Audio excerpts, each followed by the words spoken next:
अब बात करना बंद करो।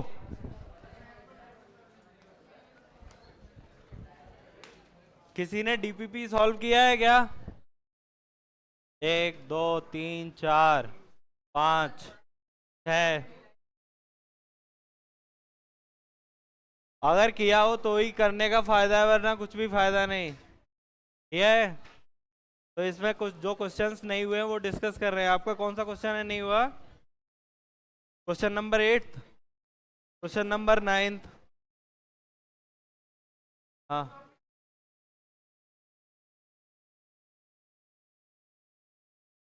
हाँ, आ जाएगा। एलसीएम एचसीएफ का क्वेश्चन आएगा। है। हाँ, ऑब्जेक्टिव का तो बहुत अच्छा लेवल होगा। अभी जो सब्जेक्टिव पेपर होगा आपका, उसमें तो आपका बोर्ड लेवल का होगा सिर्फ क्वेश्चंस, है ना? जो आपके एनसीईआरटी का सिलेबस है उतना ही। लेकिन जो ऑब्जेक्टिव पेपर होगा, बात मत करो। क्यों चीख रहे हो यार? हर बार सब्जी मंडी बना लेते हो। तो जो सब्जेक्टिव पेपर होगा ना, उसमें सिर्फ बोर्ड लेवल का सिलेबस होगा आपका, जो बोर्ड में जैसे आप आंसर्स लिख। लेकिन जो ऑब्जेक्टिव पेपर होगा उसमें बहुत कुछ एक्स्ट्रा होगा, उसका अच्छा खासा लेवल होगा। है। हाँ, बियॉन्ड एनसीईआरटी उसमें बहुत सारी चीज़ें ऐसी मैंने जैसे नंबर ऑफ फैक्टर्स कैलकुलेट करना बताया था ना, सम ऑफ फैक्टर्स, प्रोडक्ट ऑफ, जो एक्स्ट्रा था ना वो पोर्शन है। और देखो एलसीएम एससीएफ में जो मैंने कुछ पॉइंट्स, 3 या 4 पॉइंट्स कराए थे ना, उससे भी रिलेटेड क्वेश्चन आ सकता है। वो आपकी एनसीईआरटी में नहीं है। आपकी एनसीईआरटी में बेसिक सा है कि आपको एलसीएम एससीएफ निकालना है प्राइम फैक्टराइजेशन मेथड से, उतना ही है ना। और एक ज़्यादा से ज़्यादा एक रूल और दिया हुआ है, number 1 into number 2 equal to LCM into SCF, बस, है ना? इससे ज़्यादा तो कुछ है नहीं एनसीईआरटी में। लेकिन इसमें जो आपका ऑब्जेक्टिव पेपर आएगा उसका अच्छा मतलब लेवल ये होगा। प्रैक्टिस क्या, आप ये पूरा कर लो। जैसे भी आप डाउट आप क्लियर कर सकते हो ना डीपीपी के। डीपीपी के डाउट आपको हर क्वेश्चन करना है, अच्छे से करना है, ठीक है? अगर यहाँ क्लियर ना हो ना, तो मैं 11 बजे रोजाना आ जाता हूँ यहाँ। आप 11 बजे से किसी भी टाइम आ सकते हो, बाई 4 o'clock तक, ठीक है? हाँ, मई के बाद होगा। मई जून। वो भी इसी पे बेस्ड होगा। वो भी ऑब्जेक्टिव पेपर ही है, ठीक है ना?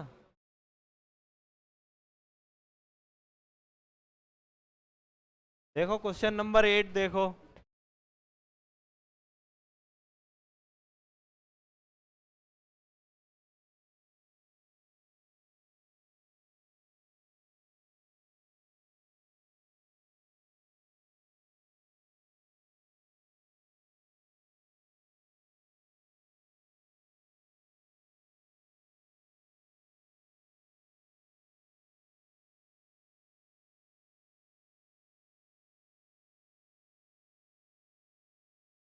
ये मैंने एक बार वैसे डिस्कस कराया हुआ है।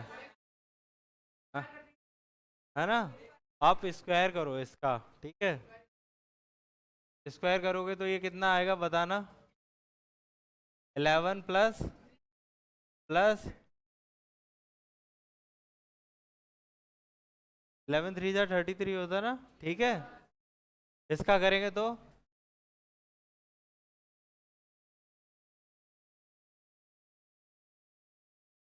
इसका स्क्वायर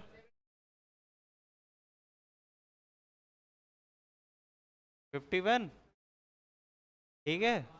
अब ये देखो ये कितना हो जाएगा, 14 प्लस 2 रूट 33। ये कितना हो जाएगा, रूट 24। ये कितना हो जाएगा, 20 - 2 रूट 51। अब देखो बड़ा आसानी से कंपेयर हो जाएंगे, ठीक है? इसमें देखो 14, यहाँ पे भी 14, प्लस कर रहा हूँ 2, ये भी ठीक है, सेम है। अब ये नंबर सिर्फ डिसाइड करेगा कि कौन सा बड़ा है कौन सा छोटा है। इन दोनों नंबर्स में कौन सा बड़ा है? ये बड़ा है ना 33। तो अंडर रूट 33 भी बड़ा होगा।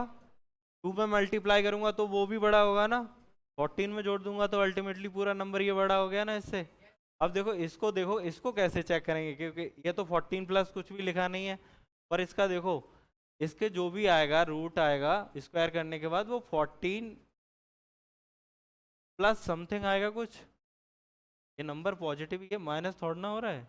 14 प्लस समथिंग आएगा ना आंसर दोनों का। इसमें देखो क्या आएगा, ये 20 है, -2। 51 का अप्रोक्सीमेट आप क्या रूट ले सकते हो, 7 ले सकते हो ना। 2 इंटू 7 करोगे कितना हो जाएगा 14, तो लगभग 6 आ रहा है, उससे 14 से तो बहुत ही कम आ रहा है ना। ये सबसे छोटा हो जाएगा, सबसे बड़ा ये है। हाँ क्या हुआ? अच्छा ए ऑप्शन है, वो मुझे पता नहीं है। ए सबसे बड़ा है। क्या हुआ?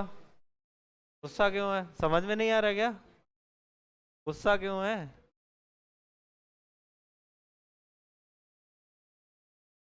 क्या हुआ?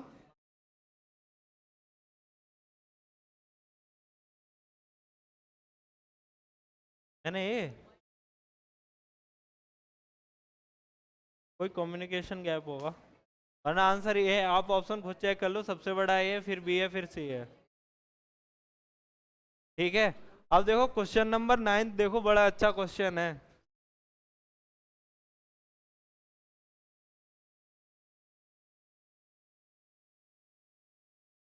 एक बार सारे लोग पढ़ लो क्वेश्चन नंबर 9 को। आपको नॉलेज होनी चाहिए सब्जेक्ट की, है ना। पर क्वेश्चंस है ना सारे के सारे आपके लॉजिक से करने वाले होंगे, कि ऐसा नहीं आएगा इस क्वेश्चन में कि अब पढ़ा हुआ ना हो, सारा कुछ ऐसा ही होगा और लॉजिक आपका पूरा होगा।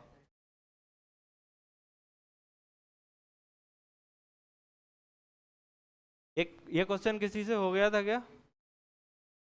किसी से नहीं हुआ?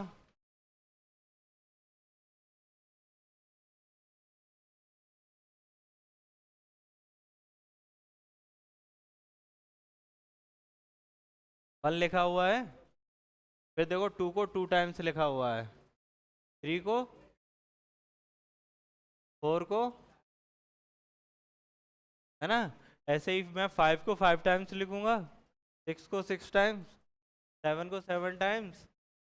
तो मुझे कितने डिजिट का ये नंबर बनाना है? 100 डिजिट्स होने चाहिए, ठीक है ना। आप 9 को कितने टाइम्स लिखोगे? तो वहां तक नंबर ऑफ डिजिट्स आप काउंट करोगे तो कितने हो जाएंगे, 45। आप 1 को 1 लिखा, को 2 टाइम्स, को 3 टाइम्स, 9 को 9 टाइम्स लिखोगे, तब आप सारे नंबर ऑफ डिजिट्स काउंट करोगे तो देखो कितने हो जाएंगे। ये 1 2 3 4 5 6 7 8 9 10, 4 तक तो 10 हो गए ना। जब आप 9 को 9 टाइम्स लिखोगे वहां तक नंबर ऑफ डिजिट्स 45 हो जाएंगे। तो ये निकालना आता है 45 क्यों हो जाएंगे? या तो आप, अगर आपको फॉर्मूला नहीं आता है तो आप ये कर सकते हो,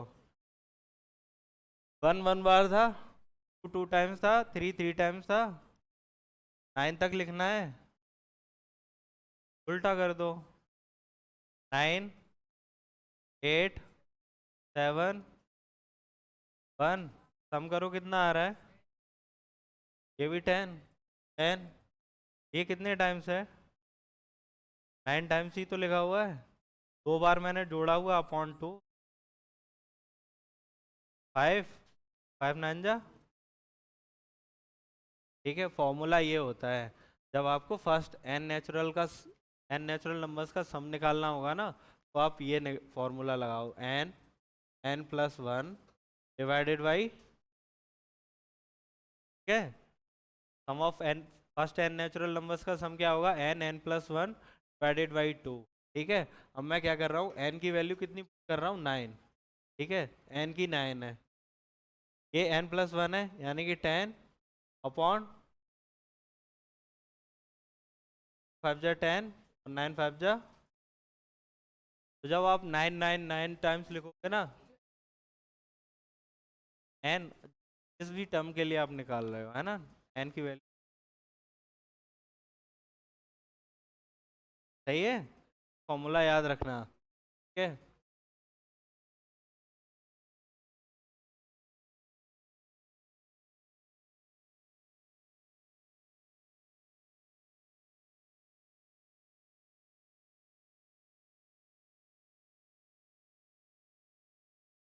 9 को मैंने कितने टाइम्स लिखा, 9 टाइम्स, तो नंबर ऑफ डिजिट्स कितने हो गए, 45, ठीक है ना। 10 को कितने टाइम्स लिखूंगा, नंबर ऑफ डिजिट्स कितने हो जाएंगे वो, 20 हो जाएंगे ना। 10 को आप कैसे लिखोगे, 10 10 10 ऐसे करके आगे के डिजिट्स लिखोगे ना। 10 को 10 टाइम्स लिखोगे, लेकिन 10 में देखो 2 डिजिट्स आ रहे हैं ना। 10 को 10 टाइम्स लिखूंगा तो यानी कि कितने डिजिट्स हो गए, 20। ये 20 डिजिट्स हो जाएंगे ना। तो इसमें देखो 45 में 20 ऐड करो, कितना हो गया, 65 हो गया। 65 डिजिट्स हो गए। अब क्या लिखूंगा 10 के बाद, फिर मैं क्या लिखूंगा, 11 ना। 11 को कितने टाइम्स लिखूंगा, तो कितने डिजिट्स हो गए, 22 हो गए ना। 11 को 11 टाइम्स लिख रहा हूँ, एक डिजिट 2 डिजिट है ना 11 में। देखो ये कितना हो गया 22, ये कितना हो गया 7, 87 हो गए। 87 डिजिट्स हो गए। अब मुझे कितने डिजिट्स और चाहिए 100 डिजिट बनाने के लिए, 13 चाहिए ना। देखो 11 के बाद मैं फिर क्या लिखूंगा, 11 तो लिख दिया 11 टाइम्स, अब मैं लिखूंगा 12, ठीक है। 2 डिजिट्स हैं तो मैं 12 6 टाइम तो लिख ही सकता हूँ, 12 12 12 और 5 6, ये देखो 12 डिजिट्स ये हो गए। ये एक डिजिट और चाहिए, ये 12 हो गए, 99 हो गए ना। एक डिजिट और चाहिए, मैं 12 पूरा नहीं लिखूंगा, सिर्फ 1 लिखूंगा। ये एक ही डिजिट चाहिए ना, 12 में मैं सिर्फ 1 ही तो लिख पाऊंगा, 8 डिजिट चाहिए। ये क्लियर नहीं है क्या, मैं 12 12 12 लिख रहा हूँ। यहाँ तक जब मैंने पूरा 12 लिखा ना, 99 डिजिट्स हो गए। मुझे 100 डिजिट का नंबर चाहिए था। अगर 101 चाहिए होते डिजिट्स तो मैं पूरा 12 लिखता, लेकिन उनको कितना चाहिए, सिर्फ 100 डिजिट्स चाहिए, ठीक है ना। तो इसलिए मैं क्या लिख रहा हूँ, सिर्फ 1। क्लियर है। तो लास्ट में कुछ ऐसे डिजिट्स होंगे, ठीक है। अब ये मुझे बता दो कि 16 का डिविजिबिलिटी रूल क्या होता है। लास्ट के 4 डिजिट्स देखने होते हैं। अगर लास्ट के 4 डिजिट्स 16 से डिवाइड हो गए, यानी कि वो पूरा नंबर 16 से डिवाइड हो जाएगा, ठीक है। तो लास्ट के 4 डिजिट्स देखो यहाँ पे क्या है, 16 से डिवाइड करो, देख लेना कि कितना आ रहा है आपका रिमाइंडर, वही आंसर है। सही है। हाँ,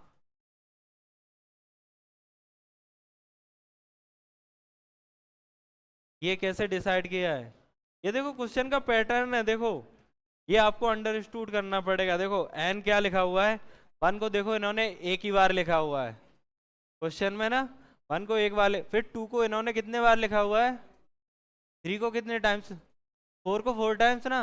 तो अब मैं समझ गया कि 5 को इन्होंने 5 टाइम्स लिखा हुआ, 6 को 6 टाइम्स, 7 को 7, 8 को 8 टाइम्स, 9 को 9 टाइम्स, ऐसे ही 10 को 10 टाइम्स, 11 को 11 टाइम्स और 12 को। और वो ज़्यादा हो जाएगा, मुझे सिर्फ 100 डिजिट्स चाहिए। तो 100 डिजिट्स मैं शुरुआत से काउंटिंग करूंगा, बस 100 डिजिट पे जाके रुक जाना, पूरा थोड़ना चलता थोड़ना रहेगा ना, ठीक है। तो काउंट करो कि कितने डिजिट्स हो गए हैं। देखो सिंगल डिजिट नंबर 1 से 9 तक तो सिंगल डिजिट नंबर है, ठीक है ना। तो वो मैंने काउंट कर लिया, वो कितने हो गए 45। मैं 10 को 10 टाइम्स लिखूंगा, ठीक है ना। 10 में दो दो डिजिट है, मैंने 10 टाइम्स लिखा हुआ, तो 20 डिजिट्स हो गए ना, ठीक है। तो वो 20 मैंने ऐड किया, तो टोटल कितने हो गए 65, ठीक है। अभी तक 100 तक नहीं पहुंचे ना, 100 तक मुझे पहुंचना है ना। फिर मैं 11 को 11 टाइम्स लिखूंगा ना, तो 11 में भी 2 डिजिट्स हैं, तो कितना होगा 22 डिजिट्स और हो गए हैं ना। तो वो मैंने ऐड किया तो 87 हो गए, ठीक है ना। अब 13 डिजिट्स बने हुए हैं। अगर मैं 12 को 12 टाइम्स लिखता तो वो कितने हो जाते, 24 हो जाते ना। वो तो 100 से ज़्यादा हो जाएगा, मतलब मुझे 12 टाइम्स नहीं चाहिए। मैं आइडिया लगा सकता हूँ ना, 13 डिजिट्स और चाहिए, तो मतलब 12 6 टाइम्स तो कंप्लीट लिखा हो, और एक जो डिजिट बचेगा उसके लिए 1, सही है। और लास्ट के 4 डिजिट्स ही देखने हैं, फिर 16 से डिवाइड कर रहा हूँ ना, वरना इतना बड़ा नंबर आप 100 डिजिट का नंबर डिवाइड कर सकते हो क्या 16, है ना। तो रूल अप्लाई करना है कि यार डिविजिबिलिटी रूल, 3 का डिविजिबिलिटी रूल ये होता है कि लास्ट के 4 डिजिट्स आपको देखने हैं। अगर वो डिवाइड हो जाते तो ठीक है, वरना जो रिमाइंडर बचता है वही रिमाइंडर इस नंबर का भी होगा। सही है। क्लियर है क्या। तो ऐसे आ सकते हैं, लॉजिकल क्वेश्चंस बहुत आएंगे, ठीक है ना। आंसर शायद 9 आ रहा है, हाँ। हाँ जी। नंबर 11।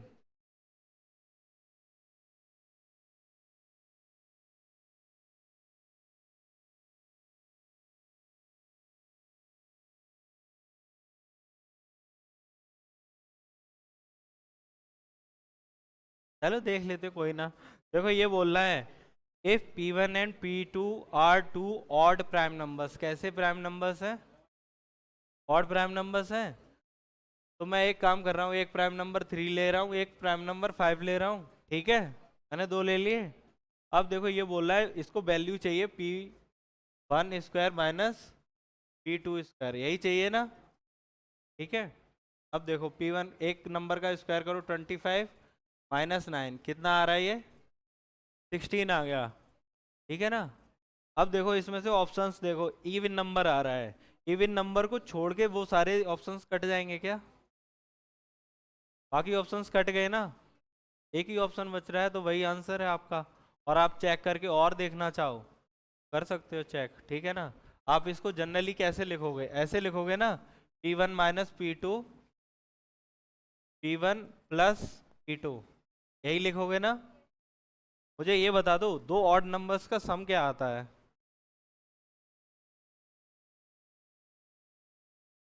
हमेशा आप जब भी दो ऑड नंबर्स को ऐड करेंगे सम क्या आएगा? इवन आएगा। एक फैक्टर आ गया ना इवन, क्वेश्चन खत्म हो गया।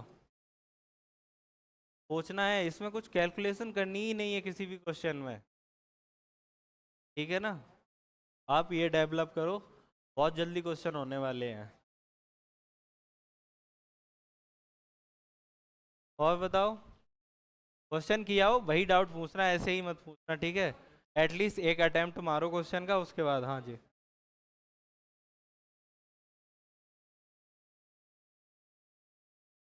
प्रैक्टिकल एप्लीकेशन, प्रैक्टिकल एप्लीकेशन, और कुछ भी नहीं, बहुत आसानी से हो जाएंगे। आपको क्या करना है, ऑप्शंस को काटना है, लास्ट में एक ही ऑप्शन बच रहा होगा। हाँ जी।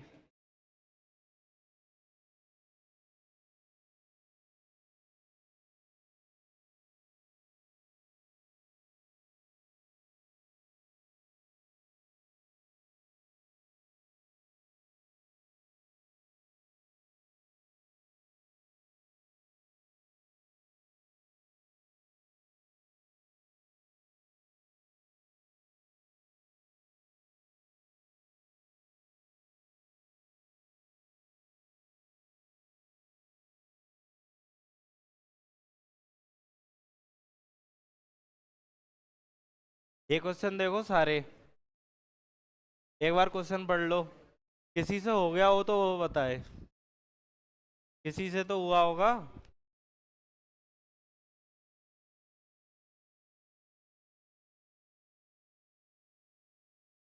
क्या?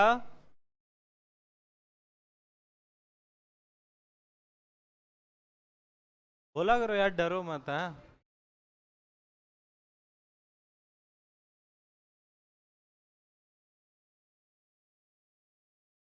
हाँ जी।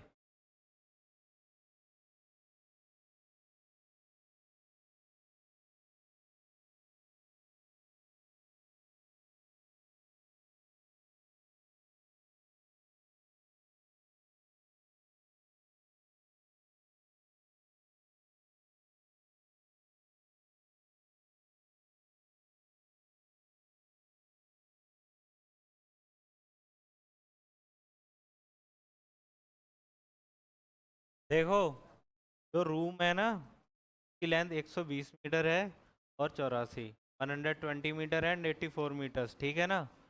ये स्क्वायर टाइल्स चाहिए, ठीक है ना। पर स्क्वायर टाइल्स को अभी भूल जाओ, ठीक है ना। पर मुझे एक ऐसी टाइल चाहिए जो फिक्स हो जाए कमरे में एटलीस्ट, है ना। इनका मतलब यही है ना, ऐसा तो नहीं है कि बाद में हम क्या करें, एंड में टाइल्स को काट काट के लगा रहे हो, वो नहीं करना है। कि इस रूम में ना टाइल्स है ना फिक्स आ रहे हैं, किसी भी टाइल को काटना नहीं पड़ रहा है। इन्हें टाइल लगते हुए देखा है अपने घर में, देखा होगा ना। लास्ट में क्या होता है, कट कट के टाइल लग रही होती है ना। इस क्वेश्चन में क्या करना है कि टाइल्स है ना फिक्स है, ठीक है ना, किसी को काटना नहीं है। तो एक चीज तो मुझे पता चल रही है, ठीक है ना, कि इनका क्या निकालना है, SCF निकालना है, ठीक है ना। SCF क्या करेगा, इन दोनों नंबर्स को डिवाइड करेगा ना कंप्लीटली। कंप्लीटली डिवाइड कर गया तो रिमाइंडर थोड़ा ना बचेगा कुछ भी।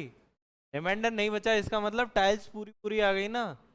अगर रिमाइंडर बच रहा होता टाइल्स लास्ट में काटनी पड़ेगी, समझ रहे हो? ठीक है, तो इसका एचसीएफ कितना आ रहा है, करो फैक्टर इसका। 60, 30, 15, 5, 1, इसको करो 42, 21, 7, 1। यहाँ पे देखो 2, 2 और एक ये 3, 3, 12 आ रहा है एचसीएफ। एचसीएफ में तो नहीं है किसी को प्रॉब्लम? हो तो बताओ। आप ऐसे, अगर ऐसे ना दिख रहा हो तो आप लिख सकते हो ऐसे, 2 × 2 × 2 × 3 × 5। दूसरे फैक्टर क्या है, 2 × 2 × 3 × 7। देखो पेयर बनाओ, एक ये पेयर, एक ये पेयर और एक ये 3 का पेयर। 2 × 2 × 3 हो गया। देखो ये 12 आया, ये 12 दोनों नंबर्स को डिवाइड कर रहा होगा ना। और मुझे टाइल कैसी चाहिए थी, स्क्वायर टाइल चाहिए थी ना। मैं ये कह रहा हूँ कि इसकी लेंथ और ब्रेड्थ कितनी है, 12 है। ये 12 है, ये भी 12 है, ठीक है ना। तो एरिया ऑफ रूम कितना होगा, आप ऐसे ही तो करते हो। एरिया कितना होता है, 120 × 84, ठीक है। एरिया ऑफ टाइल कितना हो जाएगा, इक्वल टू 12 × 12, ठीक है। 144 करने की जरूरत नहीं है क्योंकि मैं नंबर ऑफ टाइल्स जब निकालूंगा, नंबर ऑफ टाइल्स, तो मैं लिखूंगा 120 × 84/12 10 टाइम्स, इसको काटोगे तो 7 टाइम्स, 70 आंसर आ रहा है इसका। 8 क्वेश्चन में भी है क्या डाउट? 8 तो आसान है, largest number that divides this and leaves remainder, पहली कंडीशन है एचसीएफ वाली। हाँ, मुझसे किसी एक ने और किसी क्वेश्चन पूछा था आरडी शर्मा का, पता नहीं किसी का और डाउट है? हाँ, क्वेश्चन नंबर 10।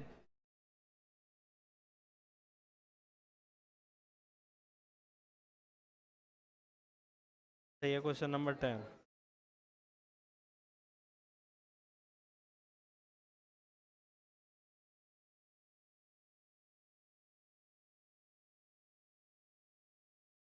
डीपीपी 2 का क्वेश्चन नंबर 10 किया है किसी ने क्या? किया है आपने? किया था? सही है, यही आंसर है। हाँ,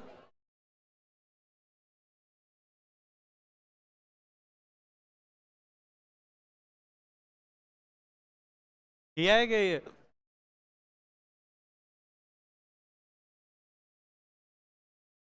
क्या? पर तो नंबर ऑफ टाइल्स वो सबसे कम है, वो निकालना है ना। लीस्ट नंबर से पता क्या होता है, एक आइडिया लग जाता, पर मैंने कभी ये नहीं कहा था कि लीस्ट नंबर निकल गया तो ये कंफर्म हो गया कि एलसीएम ही निकालना है, समझ रहे हो आप?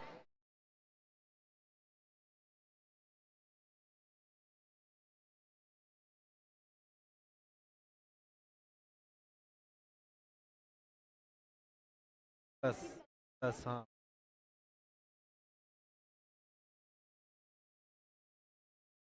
क्वेश्चन नंबर 10 किसी ने किया है क्या? आ गया था आपका आंसर?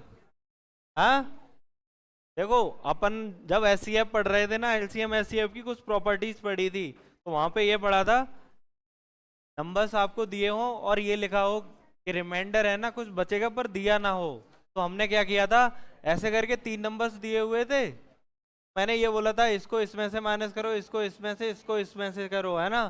फिर उनका एचसीएफ लो, है ना। पर यहाँ पे क्या है कि 3 नंबर नहीं दे रखे, 2 नंबर तो दे रखे हैं ना। तो मैं एक काम कर सकता हूँ, देखो 11284, ठीक है। इसमें से दूसरा नंबर में माइनस कर सकता हूँ, 7655, देखो कितना बचेगा ये।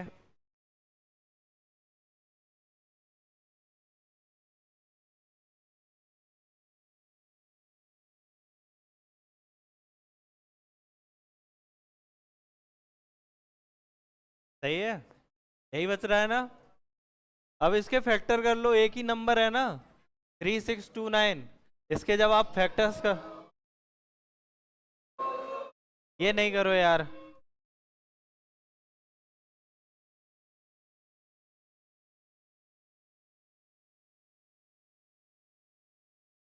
शोर मत करो यार प्लीज।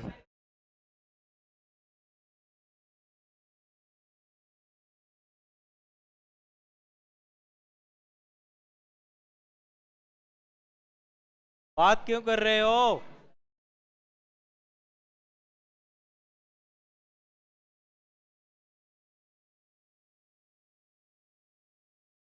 अच्छा ये बताओ, दिख रहा है ना? तो पढ़ते, इसके आप फैक्टर्स करोगे ना, इसके जब आप फैक्टर्स करोगे तो सबसे पहले शायद 19 के हो रहे हैं ना, 19 से ही होगा ये शायद डिवाइड, ठीक है ना। और फिर ये जाएगा 191 बार।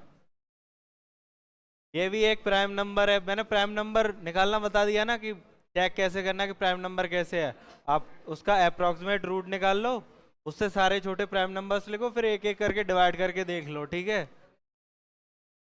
ठीक है, तो पता क्या है, दो नंबर्स ऐसे हैं, ये देखो, आप चाहे 19 से डिवाइड करो या 191 से डिवाइड करो, ये दोनों नंबर्स को आप डिवाइड करोगे, रिमाइंडर सेम आ रहा होगा। लेकिन क्वेश्चन में एक कंडीशन और दी, इन्होंने कहा कि मुझे 3 डिजिट नंबर चाहिए, तो आंसर ये है। अगर 2 डिजिट डिजिट बोला होता तो 19 आंसर होता, ठीक है ना। जब भी आपको रिमाइंडर ना दिया हो तो माइनस करके निकालते हैं, ठीक है ना। दो नंबर दिए थे तो ठीक है, मैं माइनस तो कहा, नंबर्स को आपस में माइनस करते हैं ना। क्या?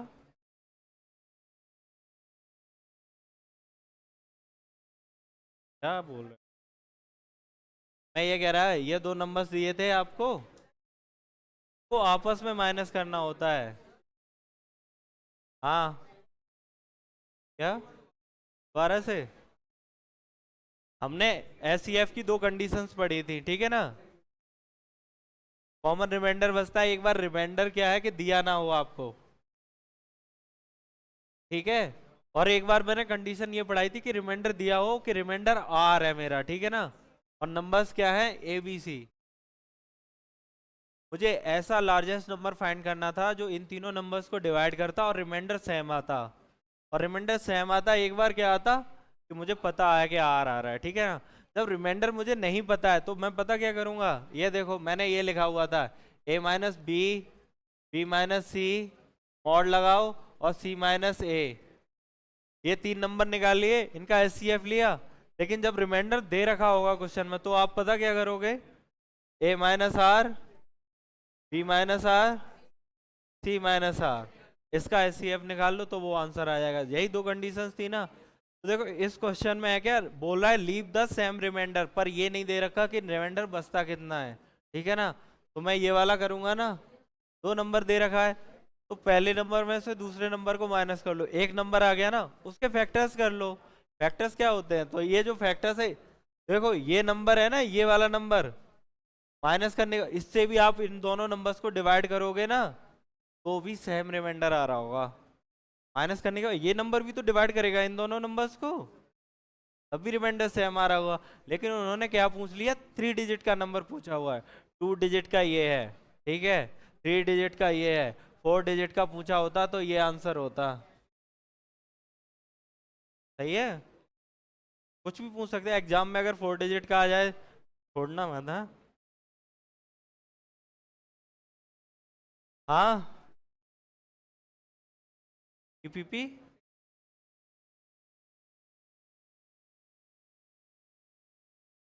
क्वेश्चन नंबर,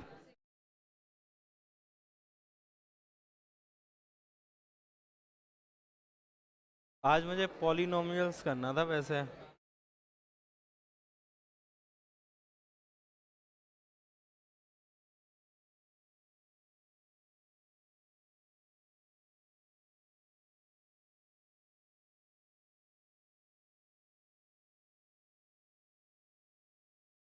अब बात बंद करो, सुनो। हंस क्यों रहा है? हंस क्यों रहा है? मुझे भी बता, मैं भी हंस लूं शायद। क्या हुआ, हंस क्यों रहे थे? अरे तुमसे ही बोल रहा हूँ, पीछे क्यों देख रहे हो? तुमसे आगे जो दो बैठे हुए हैं। हाँ, क्यों हंस रहे थे?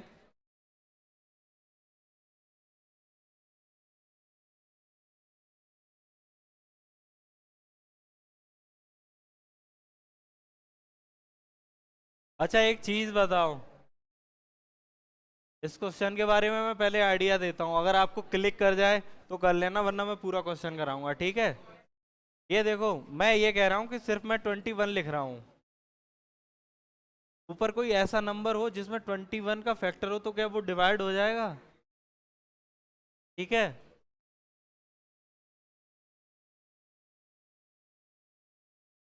अब मुझे एटलीस्ट 21 से डिवाइड होने के लिए एक 7 चाहिए, एक 3 चाहिए, ये क्लियर है? क्लियर है ना? ठीक है।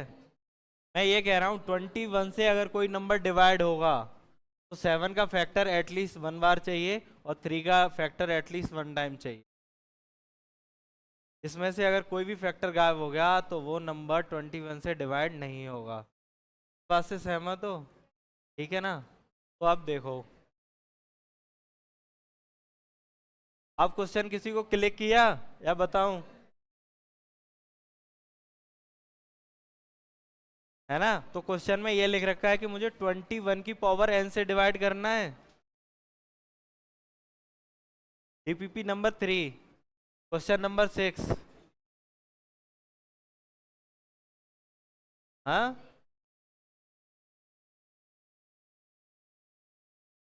क्वेश्चन नंबर 6 देखो, डीपीपी नंबर 3 का।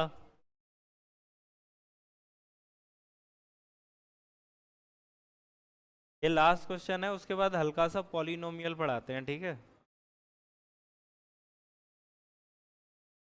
चल बे।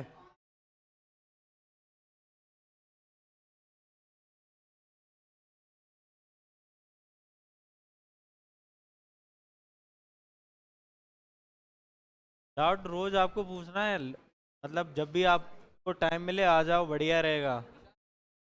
हाँ, बुक्स पढ़ते रह जाओगे यार, बहुत बुक्स तो मार्केट में भरी पड़ी हैं। आपके पास एनसीईआरटी है, एनसीईआरटी पूरा पढ़ो, ठीक है? उसमें डाउट है वो पूछो, उसके बाद आपके पास मॉड्यूल है, मॉड्यूल पढ़ो, डीपीपी पढ़ो, इतना पूरा हो जाए उसके बाद मुझसे बुक पूछ लेना, ठीक है? इतना, हाँ। सिक्स आंसर है। क्वेश्चन समझ में आया? ठीक है ना? तो देखो लिखा क्या हुआ है कि 21 रेज टू पावर n है ना? ठीक है ना? इससे डिवाइड हो जाना चाहिए नंबर, मतलब n की कुछ पावर हो। तो अब मैं क्या करता हूँ, ऊपर जो नंबर दिया हुआ है इतना बड़ा, उसमें से किस किस क्या क्या फैक्टर ढूंढना है, 7 और 3 ही तो ढूंढना है। अब देखो सारे नंबर्स लिखे हुए हैं, उसमें से मैं 7 और 3 के फैक्टर्स ढूंढना स्टार्ट करता हूँ, ठीक है? 77 को मैं क्या लिख सकता हूँ? ठीक है, 42 में होगा क्या? 7 × 3 × 2, ठीक है? अच्छा 37 में? कुछ भी नहीं ना? 57 में?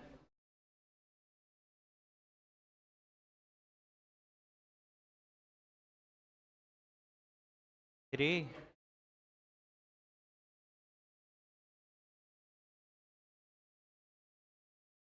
ऐसा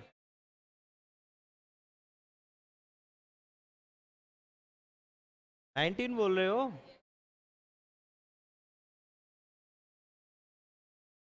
3 ×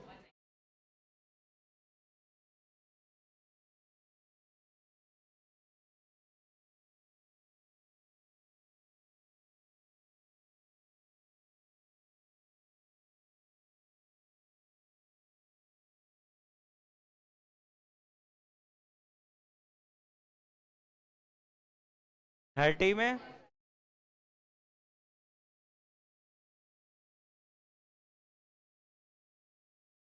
मुझे 3 चाहिए ना, 3 और 7, 3 और 7 को अलग लिखते जाओ, बाकी किसी की जरूरत है नहीं, ठीक है? 90 में 3 × 3 × 70 में, और ये 2400, इसके फैक्टर तो करने पड़ेंगे। करो इसको। ठीक है, क्या मैं इतने में एक आइडिया दे दूं? ये कैसे हुआ इतना बता दूं, आप आगे कर लेना। देखो 7 की पावर देखो, 1 2 3, ठीक है, ये हो गया 7 की पावर 3। अब देखो इतने ही मुझे 3 की पावर भी चाहिए, तभी 21 से डिवाइड होगा ना, कम ज्यादा नहीं है ना। तो 1 2 3, ठीक है, 7 की पावर 3 थी तो 3 ही चाहिए थे ना, उतना मिल गया, काफी है। ठीक है ना, 3 की पावर 3, ये मिला के कितना बना देगा, 21 की पावर 3, है ना, ये तो डिवाइड हो जाएगा ना, तो 3 तो आ ही गया। आगे आप और सॉल्व कर लेना तो आपको 7, है ना, 3 टाइम्स और मिल जाएगा। 21 से डिवाइड होने के लिए सही है ना।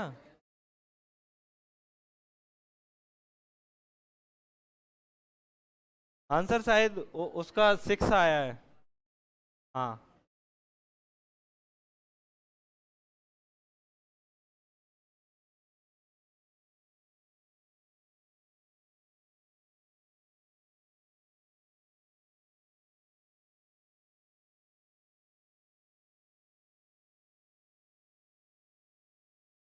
आज जो भी हम पढ़ने वाले हैं ना, ये सारी बेसिक चीजें हैं, क्लास 9th की हैं। हाँ,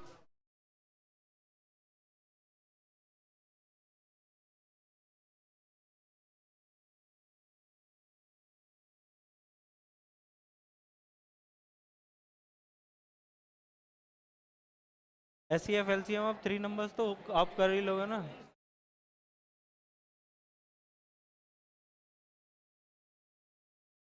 ये मैं बता दूंगा, ठीक है, हल्का सा ये पढ़ते हैं, एल सी एम एस सी एफ बता दूंगा, ठीक है। अभी ये डिस्कस कर लें आज, वरना पूरा क्लास ओवर हो जाएगा, ठीक है। सॉरी।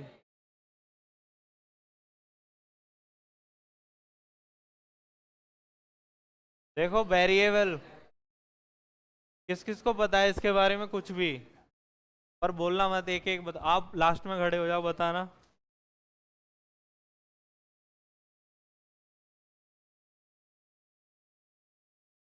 थोड़ा सा वॉल्यूम अप।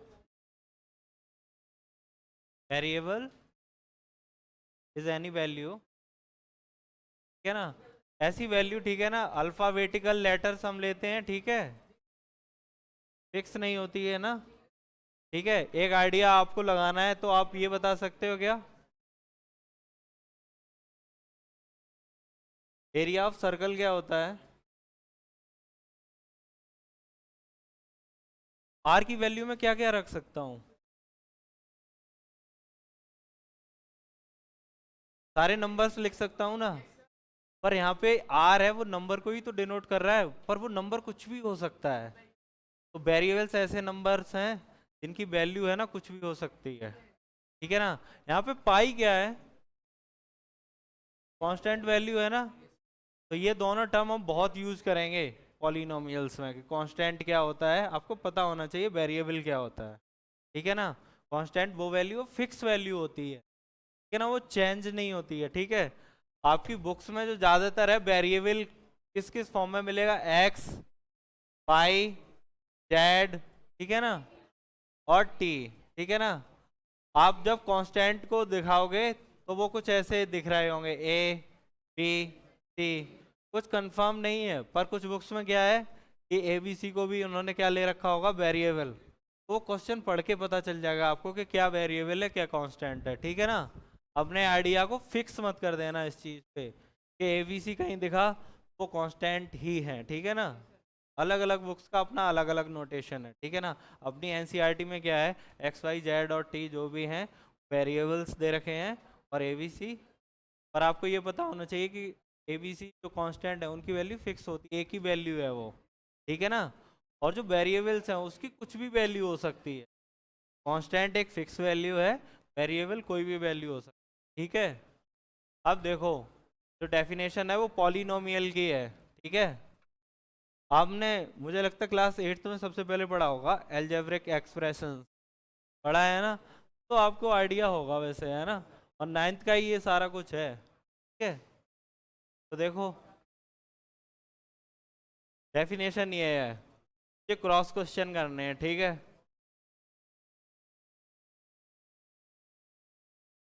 ये पॉलिनोमियल है, क्यों नहीं है? इसकी पावर 1/2 है, तो क्या हुआ, फ्रैक्शन है ना। और मुझे पता है कि कोई भी पॉलिनोमियल है तो उसमें वेरिएबल की पावर हमेशा क्या होगी, होल नंबर होगी, ठीक है। ये पॉलिनोमियल ये तो है ना, होल नंबर 0 लिखा हुआ है, ठीक, ठीक है। ये मैंने लिखा 1,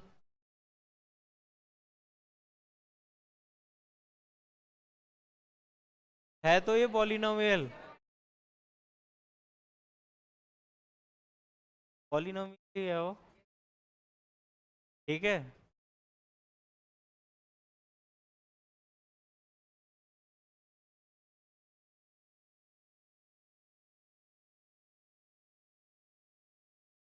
ये देखो टर्म, ठीक है। मैंने क्या किया, ये लिखा हुआ है x² + 2x, ठीक है। तो इसको मैं एक टर्म बोलूंगा, ठीक है, ये एक पूरा टर्म है, ठीक है।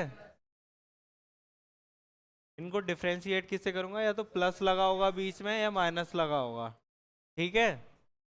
अब देखो ये है, ये कुछ इक्वेशन लिखा हुआ है 3y² + 5y + 7। इसमें देखो एक ये टर्म है, दूसरा टर्म ये है, तीसरा टर्म ये है, ठीक है। ये वाला बताओ,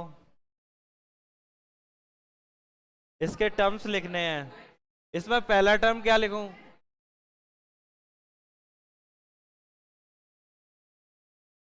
माइनस को साथ में लेके लिखना है, ठीक है ना। तो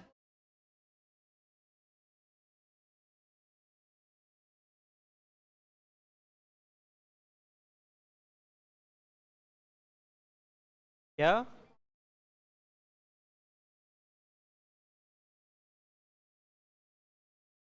क्या नेगेटिव,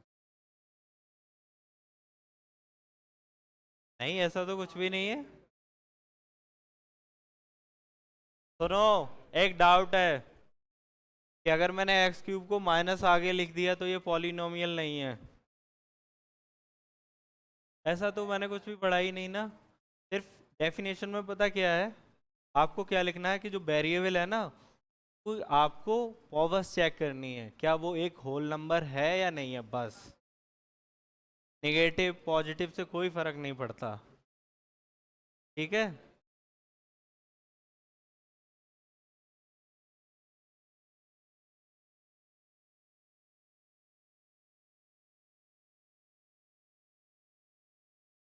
आप वेरिएबल कोई भी लिख रहे थे ना, सपोज करो कि ये क्या लिखा हुआ है, 7x लिखा हुआ है, तो इसके साथ में जो भी न्यूमेरिकल वैल्यू होगी इसको हम क्या बोलते हैं, कोएफिशिएंट,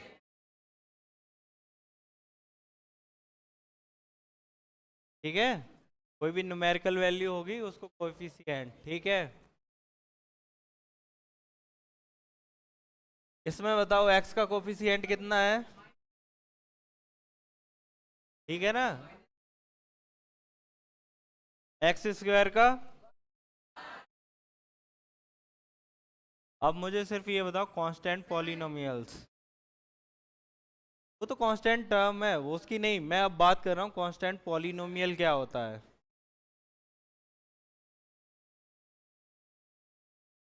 जितने भी नंबर्स हैं ना वो सारे ही कांस्टेंट पॉलिनोमियल्स हैं, मैं 1 लिखूं, 2 लिखूं, 3 लिखूं, 4 लिखूं, ठीक है ना, ठीक है। अब बात करेंगे जीरो पॉलिनोमियल्स क्या होते हैं। हाँ जी, क्या, जिसमें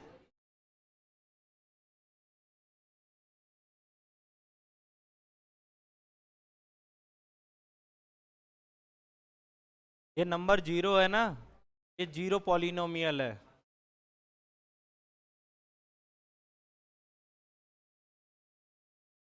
अल्फा बीटा, तो उसकी बात नहीं कर रहा हूँ, मैं जीरो पॉलिनोमियल की बात कर रहा हूँ। मैं जीरोज ऑफ ए पॉलिनोमियल की बात नहीं कर रहा हूँ, मैं डिस्कस कर रहा हूँ जीरो पॉलिनोमियल क्या होता है। जीरो होता है ना। और देखो पॉलिनोमियल्स को डिनोट कैसे करते हैं, देखो p लिखा होगा, ब्रैकेट होगा, जिस अगर x में हुआ तो यहाँ पे x लिखा होगा, ठीक है ना। अगर z में हुआ तो क्या लिखा होगा, p को पढ़ते गए हैं p ऑफ z, ठीक है। इसमें एक चीज और डिस्कस करनी है मुझे, ठीक है।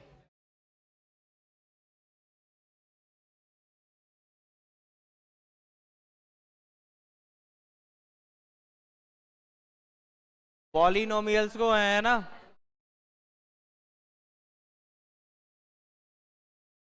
पॉलिनोमियल्स को दो वे से कैटेगराइज कर सकते हैं ना,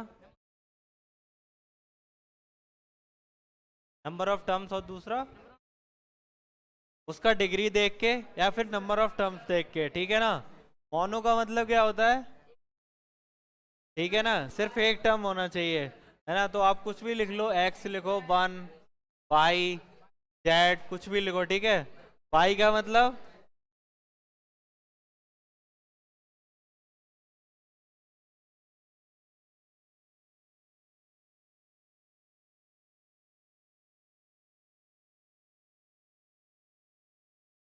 दो ही टर्म्स हैं, वन टू, यहाँ भी वन टू, यहाँ पे वन टू, दो ही टर्म्स है ना। इसका थ्री, ऐसा लिख लूँ क्या, एक दो तीन टर्म्स हो गए ना। जहाँ थ्री टर्म्स होंगे, फोर होंगे, तो वो आप नंबर ऑफ टर्म्स को काउंट कर सकते हो ना, ठीक है। अब मुझे डिग्री बताओ, डिग्री क्या होता है।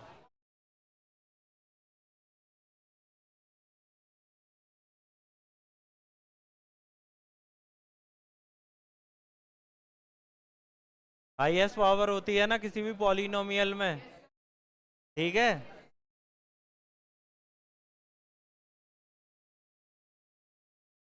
कांस्टेंट पॉलिनोमियल की डिग्री कितनी होती है,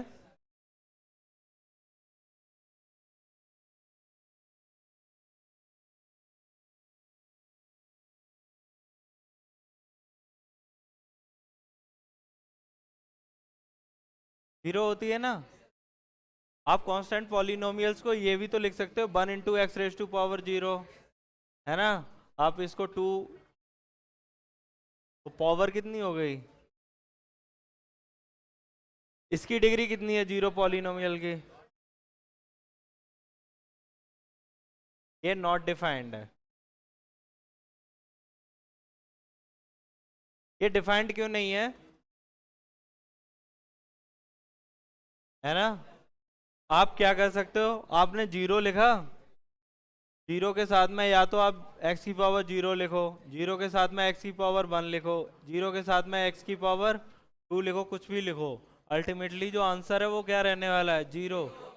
तो डिग्री कोई फिक्स थोड़ा ना हुई उसकी, इसलिए हम क्या बोलते हैं कि उसकी डिग्री है वो डिफाइंड ही नहीं है, ठीक है। हाँ जी।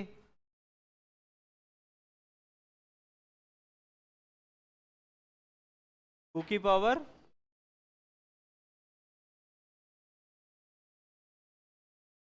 टू की पावर बनी तो है यहाँ पे, क्या बोल रहे हो आप। हाँ, देखो मैंने ये क्या बोला था, मैंने ये कहा था two into x raise to power zero. X raise to power zero कितना होता है, वन होता है ना। तो two into one ultimately two रहा ना, इसलिए मैं इसको देख के बोलता हूँ क्या, जो भी कांस्टेंट पॉलिनोमियल है उसकी डिग्री कितनी है, जीरो है।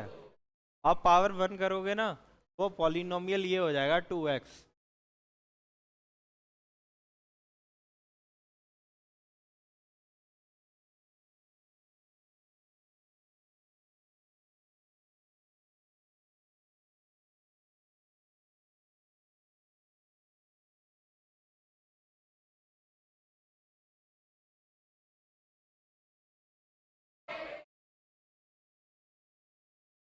अच्छा,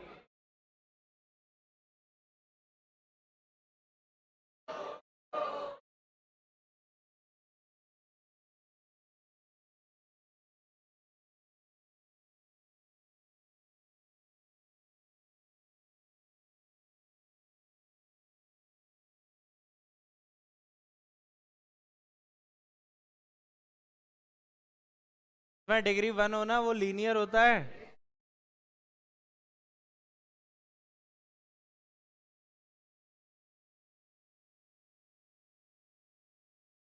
ए नॉट इक्वल टू 0 क्यों है? ए 0 हो जाएगा तो? हाँ जी, तो फिर ये लीनियर नहीं रहेगा, ये कांस्टेंट पॉलिनोमियल हो जाएगा, ठीक है। और इसका क्वाड्रेटिक का ये कैसी होती है? A x square plus b x plus c a not equal to 0। और क्यूबिक का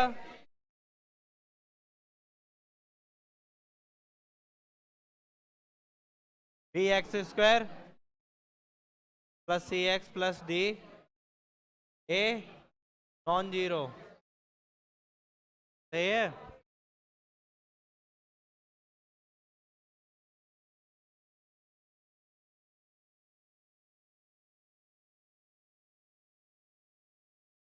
ये है, ये ये ये अंडर रूट टी लिखा हुआ दिख रहा है ना पीछे वालों को? हाँ,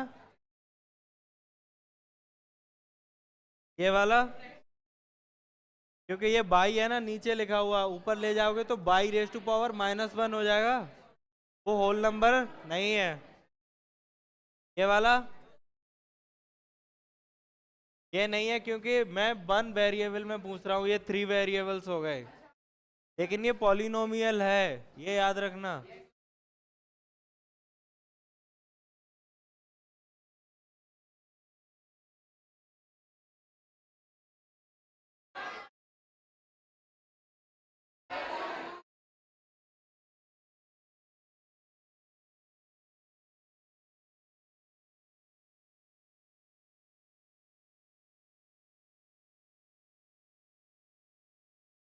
एक्स स्क्वायर का टर्म है नहीं ना,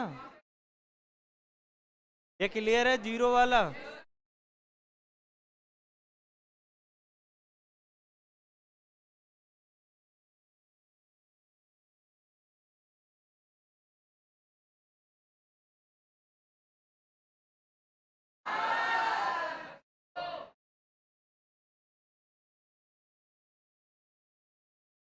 सही है।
आपको ये पता है रूट और जीरोस में कुछ फर्क होता है?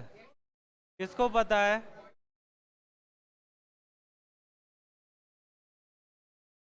या दोनों सेम होते हैं? ये आप सर्च करके लाना कि रूट और जीरोस में फर्क क्या होता है, ठीक है।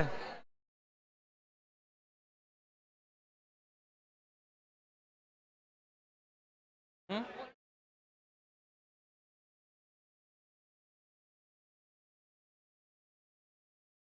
अभी लो।